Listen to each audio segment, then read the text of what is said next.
Those of us who know war worker Riley know that his life consists of a series of emotional ups and downs. Last week, for example, Riley, after much effort, finally got rid of his wife's Uncle Baxter, his unwelcome house guest for the last 2 years.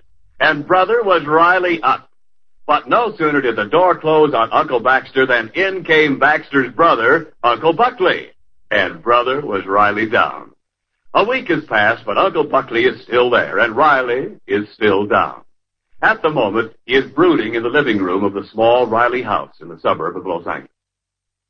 Hey, where's my blue tie? Oh, I think Uncle Buckley borrowed it. Starting all over again. Tomorrow it'll be my suit. First it was Baxter, now it's Buckley. I get rid of a headache, now I got a toothache. Stop grumbling, dear. The way that Buckley eats. Baxter was on a hunger strike compared to this guy. Now stop criticizing my uncle. He's only human. Everybody loves food. Loving food is one thing. Trying to elope with our icebox is another. This guy can eat a turkey leg without stopping at the bone. Well, he won't stay here forever. Just a couple of days. Don't say it. That's what you said about Baxter, and he stayed 2 years. Oh, relax, Riley.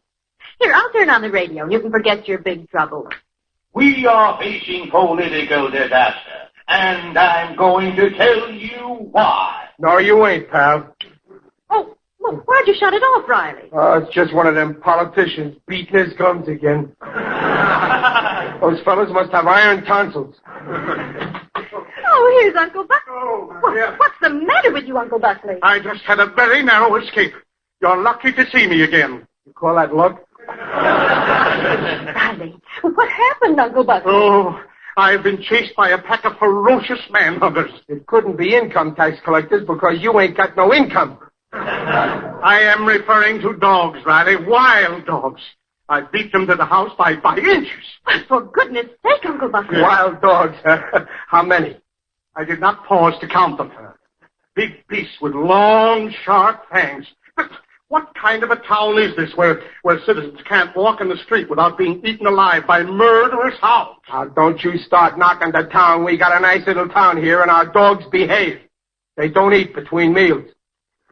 Which is more than I can say for some uncles on my wife's side. You see this rip in my pants? Correction, my pants. Lucky for you, I was wearing them instead of you. I thought my last hour had come.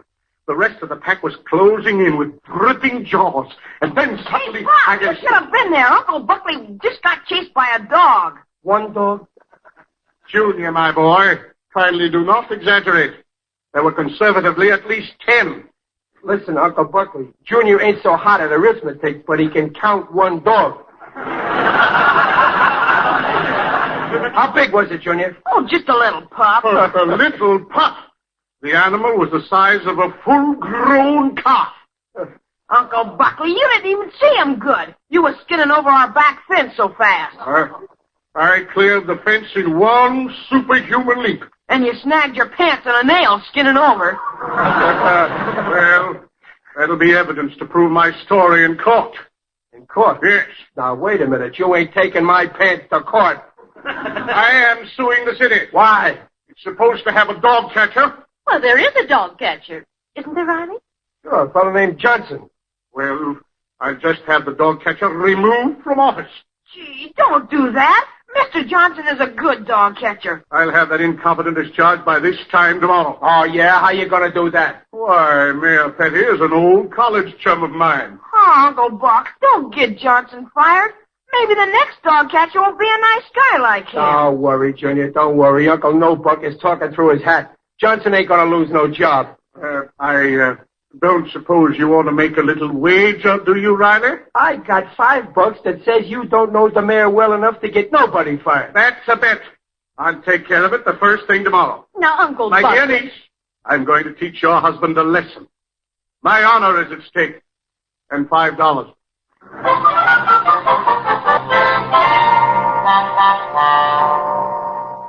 Look, miss, I'm due at the war plant pretty soon. Can't Mayor Petty see me now? It's important. It's about a guy's job.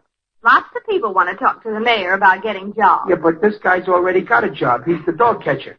What's his name? Johnson. Don't you even know him? Well, believe me, the dogs know him. Why, when a dog gets lost in this town, he goes right down to the pound and gives himself up. Say, what time is it now? Well, goodbye, Buckley, old boy. Bye. I'll be the guest anytime. Oh, thanks, Bert, old scout, and much obliged for that little favor. Uncle Buckley, so it's been you that's been keeping me waiting out here. Listen, Mayor Petty, How do you like that? He shuts the door right in my kisser. I'll let you know when the mayor can see you. Yeah, it's no use waiting, Riley. Bert, that is his honor. The mayor has promised to fire Johnson. Uncle Buckley, if Johnson loses his job, every dog in this town will hate you, me included. My boy, I'd like you to pay that bet to me in large bills. 2 2s and a 1. Fine thing, getting a guy fired to win a $5 bet, sure. Well, it isn't the money, of course. It's the principle of the thing. See you later, Riley. Say, miss, how long's it going to be before Yes, sir? All right. The mayor will see you now, Mr. Riley. About time. Well. Come in. Fine to see you. Fine. Take a chair. Thank you. Pardon me a moment. Mamie, what was that matter the governor phoned about? His name is Riley. Chester A. 77 Blueview Terrace. Married, 2 children. Works at war plant. Registered voter, but he didn't vote last time. Hmm. Don't know what his complaint is. Something about dog catcher. Yes, well, tell the governor I'll see him next week. Now then, Mr. Riley. Chet Riley, isn't it? Fine to see you, fine. How are all the boys on Blueview Terrace, eh? That's a nice little district over there, since I put in the sewer.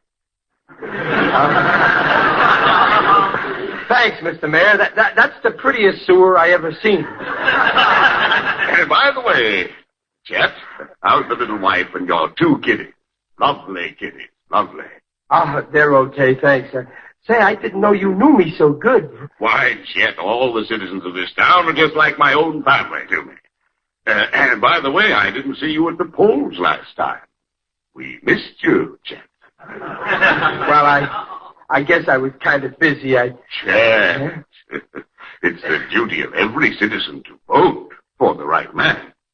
When you have the right man in office, you can always be sure of getting a little favor when you need it. Hmm? Now, what can I do for you? Well, Mr. Mayor, it's about the dog catcher. Say no more, Chet. This is the second complaint I've had this morning.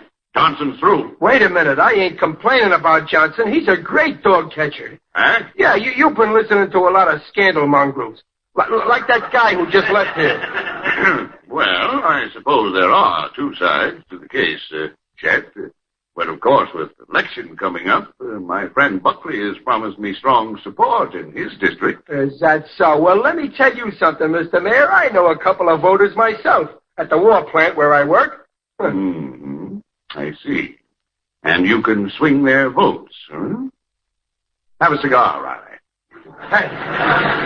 If you ask me, Johnson's had a dirty deal. For years, he's been catching the dogs, and you big guys been taking the bows. But now his friends are lining up in back of Johnson. They are, huh? Yep. How long has this Johnson boom been going on? I ain't saying. But just on the way down here, I talked to 28 guys who never heard Johnson was dog catcher even, till I told them. But now they're 4. And if I talk to 28 guys a day from now on until election... Chet, my good man, you can't elect anybody for dog catcher. That job's not on the ballot. Only the mayor can appoint the dog catcher. Okay. Then me and my friends vote for a mayor that's for Johnson for dog catcher. I see. I get it, Chet. You might swing your votes to my opponent McHale at the election, huh? Well, I'll think it over. I think I can find a way to take care of Johnson, all right? Oh, thanks. Yes, sir. Mr. Riley's on his way up. Yeah, I'm on my way out. Well, if I don't hear from you, you'll hear from me. Say, now that I'm in politics, have a cigar. Why, that's the cigar I gave you. Yeah, I tried this brand once, but I can't figure no way to smoke it and still not be in the room at the same time. Mamie, 2 men have been in here this morning making an issue of the dog catcher's job. I suspect a political trick. Who do you think's back of it, Chief? Probably Johnson himself. That dog catcher wants to swing votes over to my opponent, young Joe McHale. That's insubordination. What are you going to do? I'm going to get Johnson up here. Listen to him with an open mind, give him a fair hearing, and then fire him.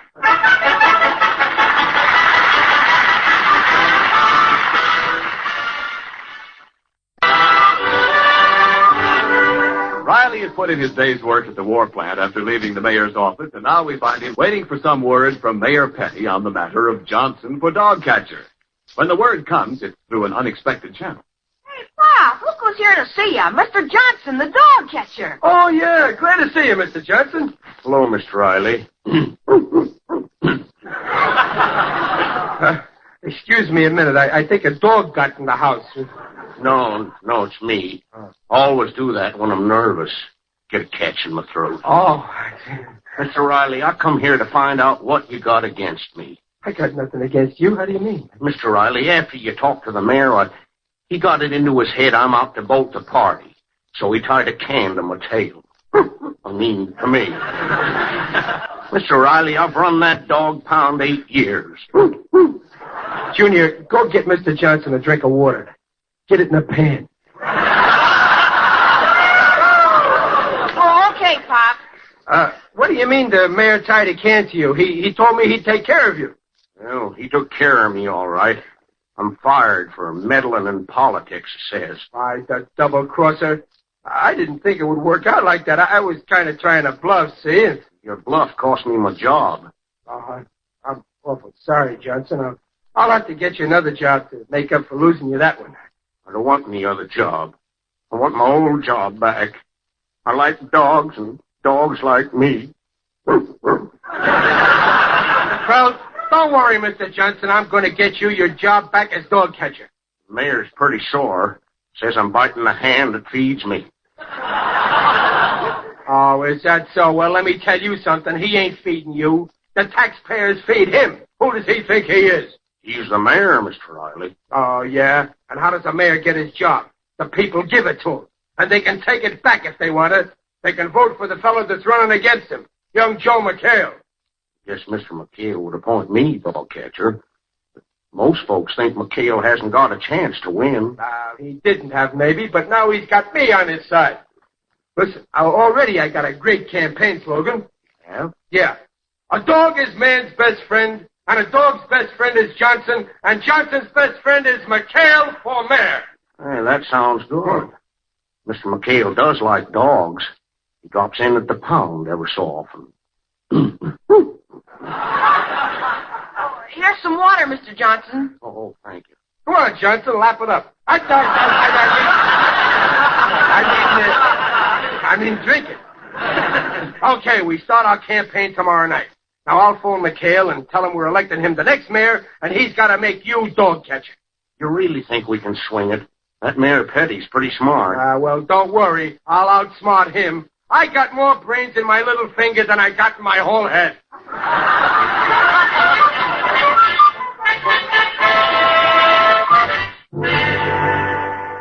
Look at Peg. Here's our ad in the paper. For Mayor, Joe McHale. For dog catcher, Ulysses Johnson. Able, honest, fearless. Mass meeting tonight, Mechanics Hall. Oh, I forgot to tell you, Riley. What? They called up from the hall, and you can't have it tonight. What? Why not? Well, the hall's been condemned or something. It seems the mayor ordered the fire department to close it till further notice. That's dirty politics, Pop. I'll say. Well, there's only one thing to do. I'll hold my meeting in the park. That's free.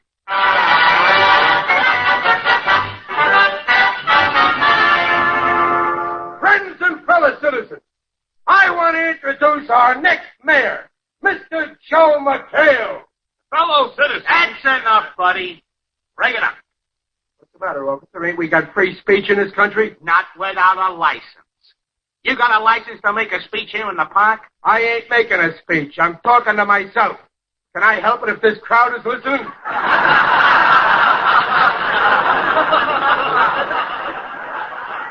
Well, you'll pipe down till you get a license. Where do I get a license? You gotta see the mayor. Dirty politics.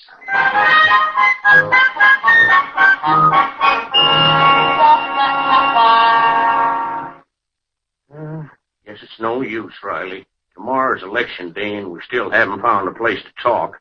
The mayor's got 'em all sewed up. Ain't he, Mr. McHale? Yeah, looks like it. Petty's having a mass meeting of his own in the park tonight. Yes, huh?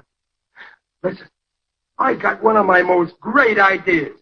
If he won't let us talk at our meeting, we'll talk at his meeting. At his meeting? How? Mr. Johnson, you still got a key to the pound, ain't you? Yes, sir. You go down there and get the dog catcher's wagon. And then tonight, when Mayor Petty's talking in the park, we'll talk.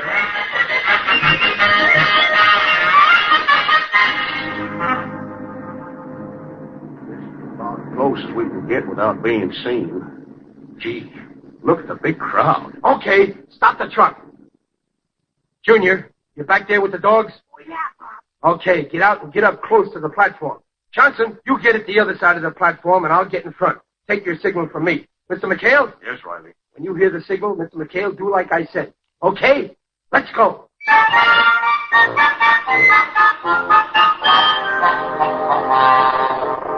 Hello, citizens. I am glad so many of you were able to turn out tonight to listen to the inspiring words of that great-hearted man, Mayor William C. Petty.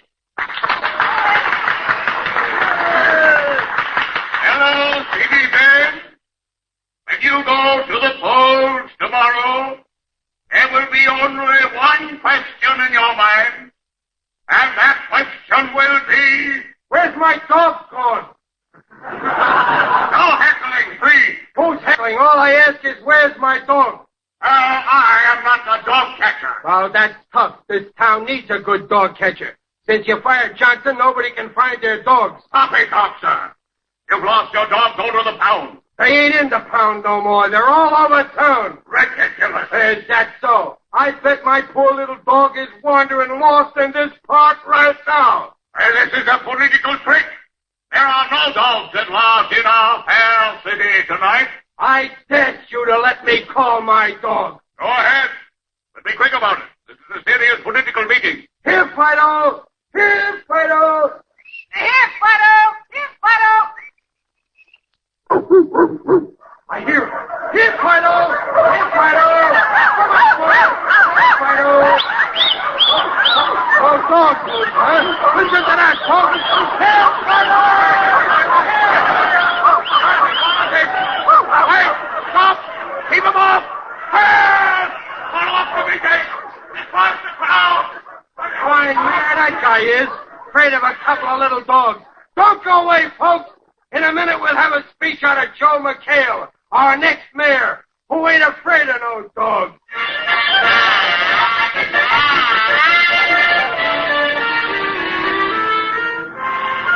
To the final election returns, and the bulletin has just come in. Mayor Petty has just conceded the election to his opponent, Joe McHale. Riley, don't you want to hear your candidate talk? I already heard him. He made the only speech I wanted out of him when he said, I appoint Johnson dog catcher again. Good evening, friends. Well, Riley, my boy, congratulations. Why, Uncle Buckley. I thought you were on Mayor Petty's side. Ex-Mayor Petty. Don't tell me his being licked for mayor broke up your beautiful friendship, Uncle Buckley. He's no friend of mine. If he had fired the dog catcher as a favor to me, I'd have won my bet with you, Riley. But he double-crossed me. The scoundrel fired Johnson for political reasons. So you admit I win, huh? Well, so it seems, my boy. Spoke like a man. Where's the 5 spot? Well, Riley, I want to pay you off in something better than money. You see, if I gave you $5, it'd be spent and forgotten. That's why I have brought you a present worth 5 times $5. Bring it in, Junior. Look at Pop. Here's what you won from Uncle Buckley. A dog. My favorite breed. A cockeyed spaniel. Oh, he's cute, Riley. Oh, he's the same one that chased Uncle Buckley, Pop. Mr. Johnson had him in the pound. Oh, so that's the little fella that started the whole thing, huh? Imagine Uncle Buckley being afraid of a little pup like that. Ain't you ashamed, Uncle Buckley? Well, when I first met this dog, it was still in a wild state. It's been tamed since then. Hold on to it, Junior.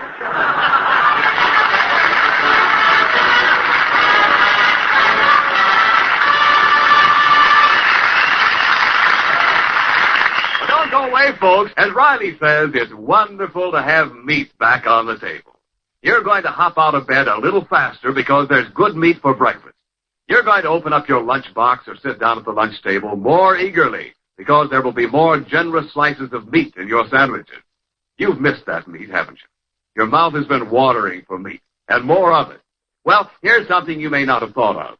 That craving for meat is an age-old instinct, an instinctive reaching out for the right kind of proteins, the complete, highest quality proteins that are essential to the growth, replacement, and repair of every body tissue, and the formation of the antibodies which fight infection. All meat, regardless of cut or kind, gives you the right kind of protein. Yes, now you can make meat your everyday, every meal yardstick of protein food, because meat measures up to every protein need. All statements regarding the nutritional value of meat made on this program are accepted by the American Medical Association.